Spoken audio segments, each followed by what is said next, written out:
6장 장로와 그의 직무. 6장 1항.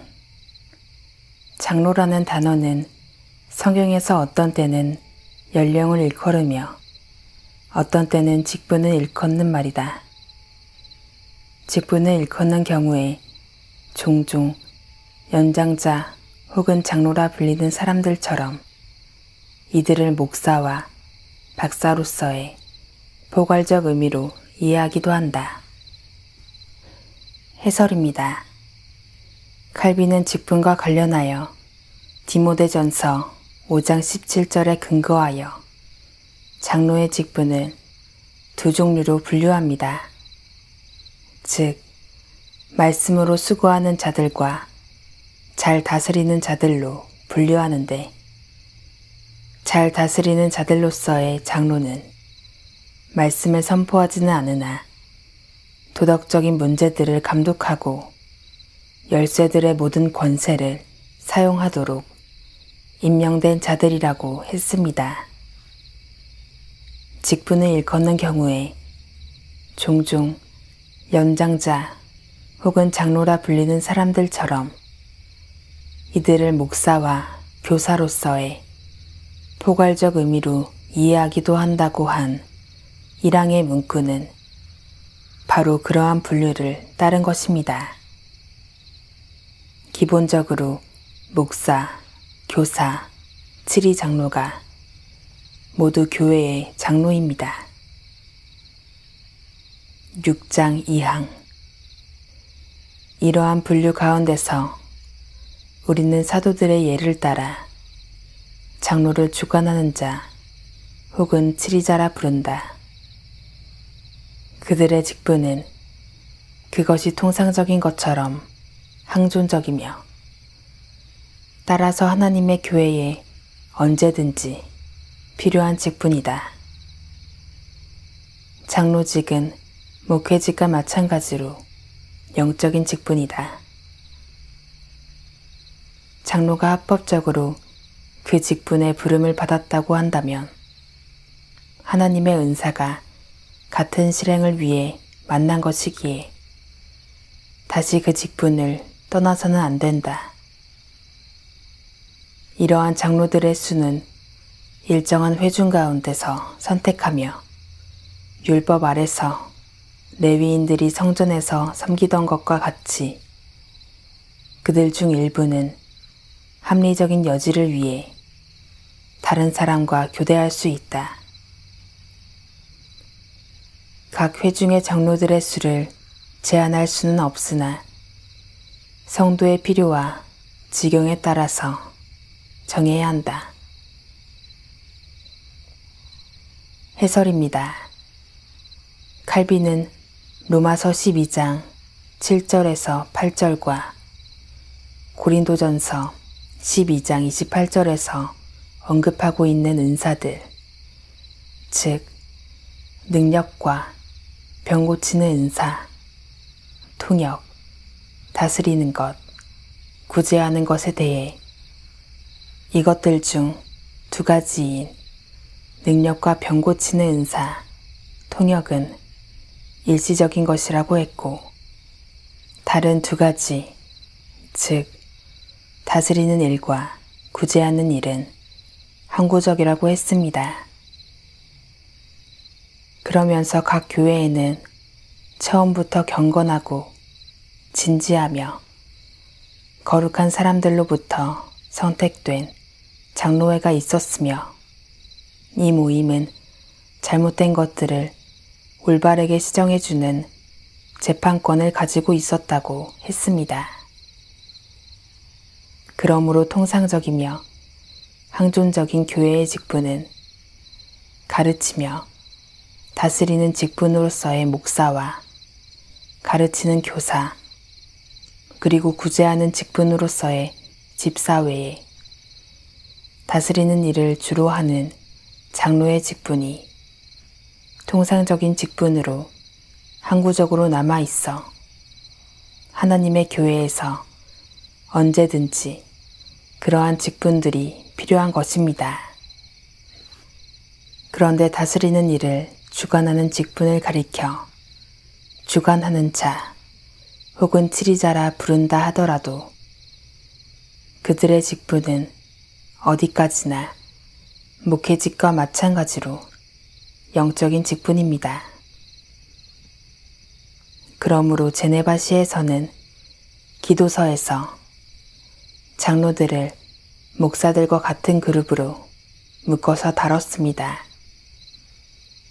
목사가 영적인 직분인과 마찬가지로 장로, 구체적으로 지리장로 또한 영적인 직분으로서 같은 다스리는 일을 수행하는 직분인 것입니다.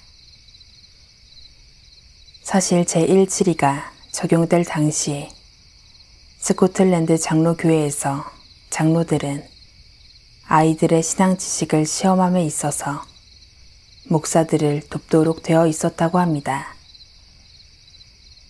뿐만 아니라 1562년의 규정에 의하면 목사들과 문제를 일으킨 장로로 하여금 치리회들에 참석하도록 계속적으로 권면했으나 불응할 시에는 지역 치리회의 훈계 후에 그 목사가 당시에는 여전히 존재했었던 지역 순회 감독에게 중재를 요청하도록 했으며 그의 충고에 따라 심지어 출교할 수도 있었다고 합니다. 또한 1582년의 총회에서는 노회에서 치리권을 행사하기 위한 표결의 경우에 목사나 박사의 수보다 치리 장로의 수가 적어야 한다고 규정했습니다. 맥그리거는 그의 책에서 이러한 규정이 제네바시의 규정을 따른 것이라고 했는데 치리 장로들이 시의회가 파송한 자들이었다는 점에서 지나친 정부 당국의 간섭을 예방하고자 하는 취지가 반영된 것이 아닌가 합니다. 이로 보건대 치리 장로는 기본적으로 목회자를 돕는 자로서 같은 교회의 영적인 직분을 담당하는 자인 것을 알 수가 있습니다. 한편 치리 장로의 임기와 관련하여 과거의 선거를 통해서 1년의 임기제로 세워졌는데 이는 제네바시에서 연례적인 조사를 통해 계속하여 심호할 수 있는지의 여부를 판단했었던 것에 영향을 받은 것이라 하겠습니다. 반면에 제2치리서에서는 장로가 합법적으로 그 직분에 부름을 받았다고 한다면 하나님의 은사가 같은 실행을 위해 만난 것이기에 다시 그 직분을 떠나서는 안 된다고 하였습니다. 이는 프랑스 개혁교회가 교회의 허락이 없이는 장로직을 사임할 수 없도록 했던 규정을 따른 것입니다. 사실 국가정치와 교회장치 사이의 관계를 규정한 1장의 맥락으로 볼 때에 이는 고위성직자나 정부 당국에 의해서가 아니라 교회에서 자체적으로 세워진 치리 장로의 직분을 굳이 임기를 두고 연례적인 조사를 통해 계속하여 심호할 수 있는지의 여부를 판단해야만 할 필요성이 없었기에 그같이 변화한 것이라 하겠습니다. 한편 고린도전서 12장 28절에서 사도는 교회의 여러 직분들을 언급하기 전에 이르기를 하나님이 교회 중에 며칠 세우셨으니 라고 했고 또한 로마서 12장 6절에서도 교회의 직무들을 언급하기 전에 이르기를 우리에게 주신 은혜대로 받은 은사가 각각 다르니라고 하여 교회의 직분이 교회 자체적인 하나님의 세우심에 따라 필요하게 된 것임을 언급합니다. 뿐만 아니라 사도행전 6장 3절에서는 구제금을 분배하는 일을 맡을 사람 7을 택하되 너희 가운데서 택하라고 했습니다. 이처럼 성경에서는 공히 교회가 자체적으로 필요를 따라 그리고 하나님의 공급하시는 은사를 분별하여 직분을 세우도록 한 것을 볼 수 있습니다. 그러므로 이러한 변화는 당시에 있었던 고위 성직자의 임명이나 정부 당국의 파송에 의해서가 아니라 교회가 자체적으로 직분을 세우게 되는 표면적인 의미뿐 아니라 성경의 원리에 더욱 충실한 의미로 잘 개혁된 예인 것입니다. 이러한 장로들의 수는 일정한 회중 가운데서 선택하며 라고 한 문구로 볼 때에 교회의 7위장로가 교회에서 자체적으로 세워졌음이 분명합니다.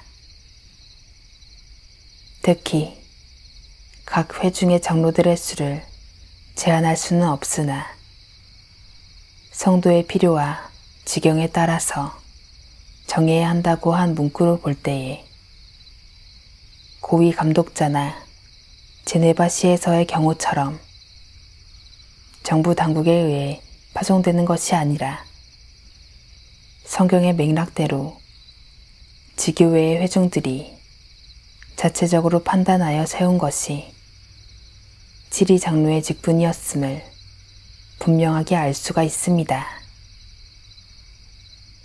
더구나 그들 중 일부는 합리적인 여지를 위해 다른 사람과 교대할 수 있다고 했으니 제2칠의서가 작성될 때에 스코틀랜드 장로교회에서는 교회 자체적인 필요와 판단에 따라 7위 장로의 직분을 세웠던 것이 분명합니다. 7위 장로의 7위는 말씀과 관련되는 점에서 영적인 의미에서의 다스림입니다. 그러므로 말씀 없이 7위의 일을 감당할 수 없습니다. 땅의